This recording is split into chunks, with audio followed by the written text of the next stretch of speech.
روایتوں میں یہ بات بھی ملتی ہے کہ آپ صلی اللہ علیہ وسلم فجر کے لیے ایک دن تشریف لائے، نماز کی آپ نے نیت باندھی، امامت فرما رہے ہیں، اور آپ نے بہت چھوٹی چھوٹی سورت پڑھ کر نماز مکمل کر دی۔ نماز آپ نے چھوٹی سورت پڑھ کر مکمل کر دی۔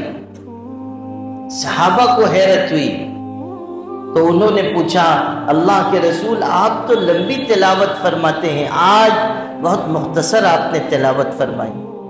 حضور صلی اللہ علیہ وسلم نے فرمایا، میرا ارادہ لمبی تلاوت کا تھا، لیکن مجھے کسی بچے کے رونے کی آواز سنائی دی۔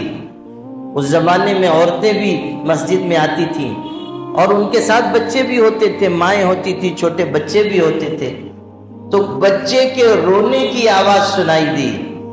اس رونے کی آواز کو سن کر میں نے نماز مختصر کر دی کہ اگر لمبی تلاوت کروں گا بچے کو تکلیف ہوگی، اس کی ماں کو تکلیف ہوگی۔ رحمت دیکھیے، ایک بچے کے رونے کی آواز سن کر حضور صلی اللہ علیہ وسلم نے تلاوت مختصر کر دی، نماز مختصر کر دی۔ آپ سوچئے کیسی رحم دلی آپ کے اندر ہے۔ ایک مرتبہ آپ نماز پڑھا رہے تھے، سجدے میں گئے، بہت دیر تک سجدے سے سر نہیں اٹھایا۔ لوگوں کو حیرت ہوئی، جب نماز پوری ہوئی تو پوچھا کہ اللہ کے رسول صلی اللہ علیہ وسلم آپ نے خلاف معمول بہت لمبا سجدہ فرمایا۔ آپ نے فرمایا حسن یا حسین تھے، آپ نے فرمایا یہ کھیلتے ہوئے آ گئے اور میری پیٹھ پر چڑھ کر کھیلنے لگے، پیٹھ پر چڑھ کر کھیلنے لگے۔ مجھ کو یہ خیال ہوا کہ کہیں جلدی سجدے سے سر اٹھا لوں، ان کا کھیلنا رک جائے گا۔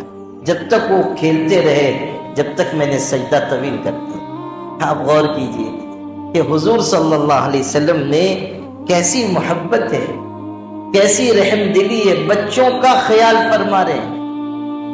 ہمارے سماج اور معاشرے میں آپ دیکھیں، بچے اگر مسجد میں ذرا آئے، بچپنے کی کوئی حرکت کرنے لگے، ہمارا پارا آسمان پہ پہنچ جاتا ہے۔